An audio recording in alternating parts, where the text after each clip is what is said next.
habits are inconsequential compared to alcoholism or drug addiction. That statement was certainly true, but it also felt like a self justification, a rationalization for keeping my habits going. It sounded too much like alcoholics I had heard saying, well, at least we're not junkies. While on the other hand, on the other side of the same hospital ward, narcotic addicts were saying, well, at least we're not winos. I can honestly say then that it was my okay, that it was my okay, that it was my work with addicted people. And that's really there. It says my. I can only honestly say then that it was my work with addicted people and the consequent realization of my own addictive behavior that brought me to my knees. I think that's a typo because it says my twice. Ooh. Okay. I am glad Grace was there. If my attachments had not caused me to fail miserably at controlling my life and work, I doubt I would I doubt I ever would have recovered the spiritual desire and the sense of God that had been so precious to me as a child. Compared to what happens to people who suffer from alcoholism or narcotic addiction, what happened to me may not seem much of a rock bottom, but it had the same graceful effect. To state it quite simply, I had tried to run my life on the basis of my own willpower alone. When my supply of success at this egotistic autonomy ran out, I became depressed. And with the depression, by means of grace, came a chance for spiritual openness. I never did learn how to make spiritual experiences happen to chemically addicted people so their lives would be transformed. I didn't learn much of anything that helped me treat addictions, or for that matter, any other form of illness, but I did become slightly more humble through a growing appreciation of what I could and could not do to help myself or anyone else. I also learned that all people are addicts and that addictions to alcohol and other drugs are simply more obvious and tragic addictions than others have. To be alive is to be addicted, and to be alive and addicted is to stand in need of grace. Amen, right? Huh. And this is the next part of it, and it's Genesis. The journey I have just described eventually led me to full-time work in exploring the interfaces of psychology and spirituality. I wrote 5 books on this subject. This is the 6th.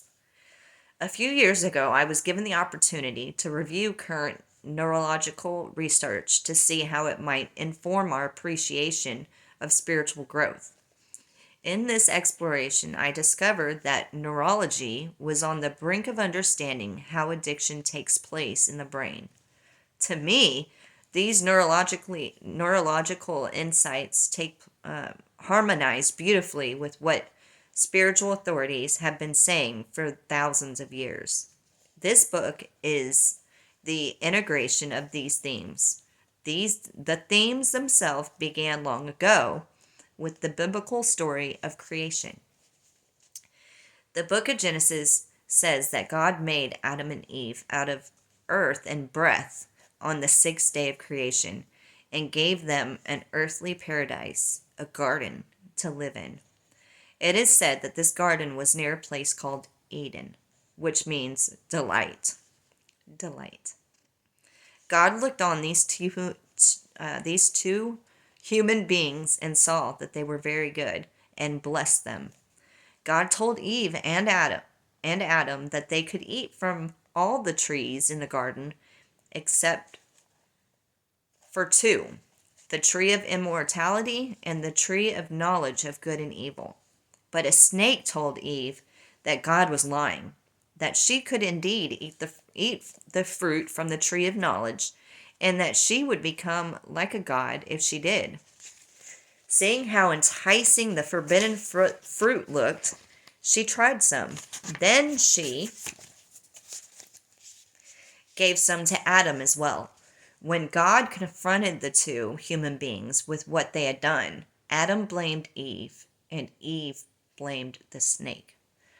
Adam and Eve's behavior is usually interpreted as symbolizing humanity's ongoing willful rebelliousness against God. God creates us with free will, and we respond by trying to be gods. We want to be the masters of our own destiny. We keep trying to substitute our own will for God's will, but our pride always brings us to a fall and thrusts us even further away from an Eden we had hoped to recapture on our own terms. I certainly think that this portrayal of human willfulness is accurate. But when I read the Genesis story carefully, I respond sympathetically toward Eve and Adam. Surely they are responsible for what they do, but they do not really seem like hostile rebels. Instead, they seem innocent, gullible, almost like little children. As the scripture relates it, they ate the fruit not because it was forbidden, but because it was enticing to look at and good to eat. And because the serpent told them that they could become like gods if they ate it, it seems to me their real problem was not rebelliousness, but foolishness. Their lack of wisdom made them exceedingly vulnerable to temptation. Once they gave in to that temptation, their freedom was invaded by attachment. They experienced the need for more. God knew that then they could not stop with just the one tree. They must not be allowed to stretch out their hands and pick from the tree of life also. So God made a set of clothes for each of them and sent them out of the garden. I am so sorry, you guys. In this powerful story, the basic elements of addiction and grace are distilled: freedom, willfulness, desire, temptation, attachment, and of course, the fall. It seems to me that each of our addictions reenacts Eve and Adam's story. The story of Eden is not over yet. Neither is it simply repeating itself endlessly through history. Instead, it is going somewhere. I believe that humankind's ongoing struggle with addiction is preparing the ground of perfect love. So sorry for my fumbling over the words. Okay, addiction and freedom. God creates us out of love, or perhaps, as the 14th century German mystic Meister Eckhart is supposed to have said, out of the laughter of the Trinity, which is the same thing. Scripture proclaims that this love from which and for which we are created is perfect. I do not presume to fully understand what this perfect love means, but I am certain that it draws us toward itself by means of our own deepest desires. I am also certain that this love wants us to have free will. We are intended to make free choices.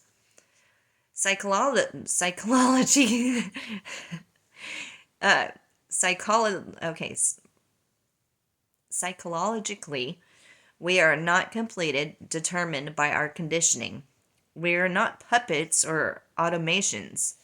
Spiritually, our freedom allows us to choose as we wish for or against God, life, and love. The love that creates us may be haunting, but it is not enslaving. It is eternally present, yet endlessly open. It seems to me that free will is given to us for a purpose, so that we may choose freely, without coercion or manipulation, to love God in return and to love one another in a similarly perfect way. This is the deepest desire of our hearts. In other words, our creation is by love, in love, and for love. It is both our birthright and our authentic destiny to participate fully in this creative, loving, and freedom of will is essential for our participation to occur. But our freedom is not complete. Working against it is the powerful force of addiction. Psychologically, I can't say that word, y'all. You know what I'm trying to say, right? I hope so. Addiction uses up desire. It is like a psychic malignancy, sucking our life energy into specific obsessions and compulsions, leaving less and less energy available for other people and other pursuits. Spiritually, addiction is a deep-seated form of idolatry. The objects of our addictions become our false gods. These are what we worship, what we attend to, where we give our time and energy instead of love. Addiction, then, displaces and supplants God's love as the source and object of our deepest true desire. It is, as one modern spiritual writer has called it, a counterfeit of religious presence. And attachment and detachment. Addiction exists wherever persons are internally compelled to give energy to things that are not their true desires. To define it directly, addiction is a state of compulsion, obsession, or preoccupation that enslaves a person's will and desire. Addiction sidetracks and eclipses the energy of our deepest, truest desire for love and goodness. We succumb because the energy of our desire becomes attached, nailed to specific behaviors, objects, or people. Attachment, then, is the process that enslaves desire and creates the state of addiction. The great spiritual traditions of the world have been talking about attachment for millennia. The Upanishads of ancient India go back as early as 10 centuries before Christ.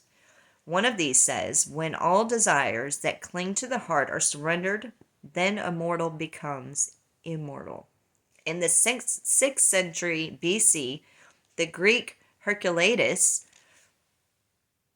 said of attachment, whatever it wishes to get, it purchases at the cost of the soul. In the Hebrew tradition, the ancient preacher of Ecclesiastes moaned, I denied my eyes nothing that they desired, refused my heart no pleasure. What futility it all was, what chasing after the wind. The core tenets of Buddhism are the Four Noble Truths. Suffering is a fact of life. 2. Suffering is caused by attachment. 3. Liberation from suffering and the reinstitution of human freedom can happen only through detachment. And 4. Human effort toward detachment must involve all aspects of one's life in a deeply spiritual way. Detachment is the word used in spiritual traditions to describe freedom of desire. Not freedom from desire, but freedom of desire. Of all the concepts we will be discussing, detachment is the most widely misunderstood. For centuries, people have distorted its meaning, mistakenly assuming that detachment devalues desire and denies the potential goodness of the things and people to which one can become attached. Thus, detachment has come to be associated with coldness and lack of passion. This is simply not true. An authentic spiritual understanding of detachment devalues neither desire nor the objects of desire. Instead, it aims at correcting one's own anxious grasping in order to free itself for committed relationship to God. According to Meister Eckhart, detachment enkindles the heart, awakens the spirit, stimulates our longings, and shows us where God is. Detachment uncovers our basic desire for God and sets it free. With freedom of desire comes the capacity to love, and love is the goal of the spiritual life. Jesus' many words about detachment are set in the context of growing fullness of love. In Buddhism's Metta Sutra, we find the following. Let your senses be controlled, and in this way become truly loving. Even as a mother watches over and protects her child, so with a boundless mind should one cherish all beings, radiating friendliness over the entire world, above, below, and all around without limit. The theme continues in Taoism. The sage is detached, thus at one with all. Love the world as your own self. Then you can truly care for all things. And it echoes in the Bhagavad Gita, the great Hindu song of God. Only by love can people see me and know me and come unto me. Those who work for me, who love me, whose end supreme I am, free from attachment to all things, and with love for all creation, they in truth come to me. So instead of promoting a dry, uncaring state, detachment does just the opposite. It seeks a liberation of desire, an enhancement of passion, the freedom to love with all one's being, and the willingness to bear the pain such love can bring. In contemporary spiritual circles, some people wish to use the term non-attachment instead of detachment in order to temper some of these old misconceptions. The term may be useful in some settings. However, here we are speaking of attachment as the process through which desire becomes enslaved and addictions are created. It is most accurate, then, to use detachment to describe the opposite process. The liberation of desire. The state that liberation leads to might legitimately be called condition of non-attachment. I, however, prefer to call it freedom. And here is the next part. It's called grace. It says the first and greatest commandment for both Judaism and Christianity is, "You shall have no other gods before me." Similarly, Islam's basic creed begins with, "There is no God but God." It is no accident that these three great monotheistic religions share this fundamental assertion. Nothing, God says, must be more important to you than I am. I am the ultimate value, by whom the value of all other things must be measured, and in whom true love for all other things must be found. We have already mentioned the two commandments that Jesus called the greatest. You shall love the Lord your God with all your heart, with all your soul, and with all your strength, and you shall love your neighbor as yourself. It is addiction that keeps our love for God and neighbor incomplete. It is addiction that creates other gods for us. Because of our addictions, we will always be storing up treasures somewhere other than in heaven. And these treasures will kidnap our hearts and souls and strength. Because of our addictions, we simply cannot, on our own, keep the great commandments.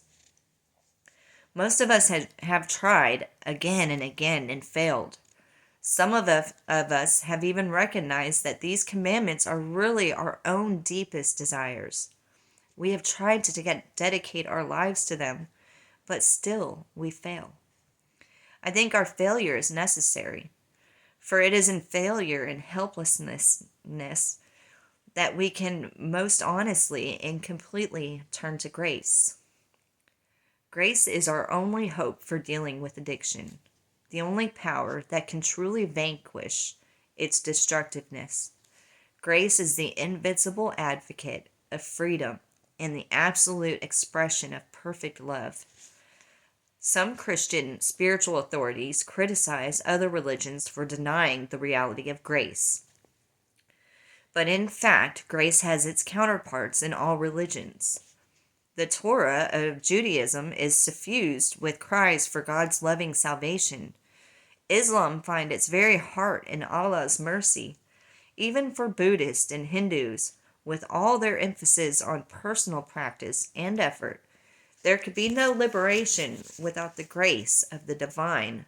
Tibetans, Buddhists, for example, pray for gift waves from deities and gurus. A Tibetan Buddhist hymn pleads simply, "Please bestow your compassionate grace upon us." In the Bhagavad Gita, the Hindu god proclaims, "United with me, you shall overcome all difficulties by my grace. Fear no longer, for I will save you from sin and bondage." And in the 20th century, Mohandas Gandhi was very clear.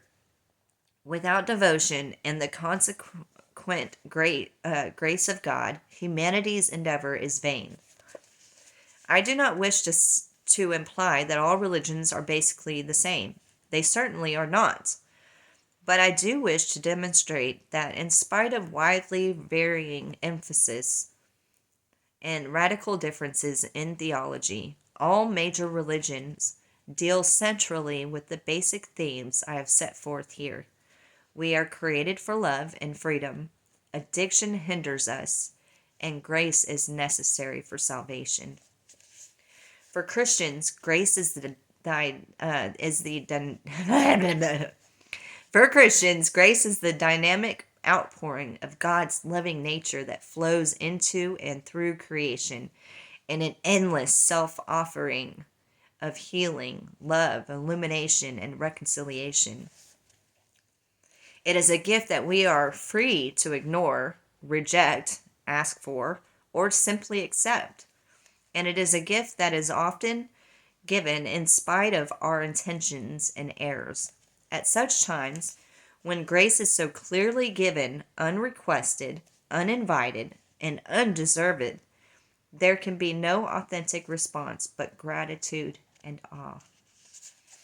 It is possible to approach grace as if it were just another thing to be addicted to, something we could collect or hoard. But this kind of grasping can capture only an image of grace. Grace itself cannot be possessed. It is eternally free, and like the Spirit that gives it, it blows where it will. We can seek it and try to be open to it, but we cannot control it. Similarly, grace seeks us, but will not control us. St. Augustine once said that God is always trying to give good things to us, but our hands are too full to receive them. If our hands are full, they are full of the things to which we are addicted. And not only our hands, but also our hearts, minds, and attention are clogged with addiction. Our addictions fill up the spaces within us, spaces where grace might flow.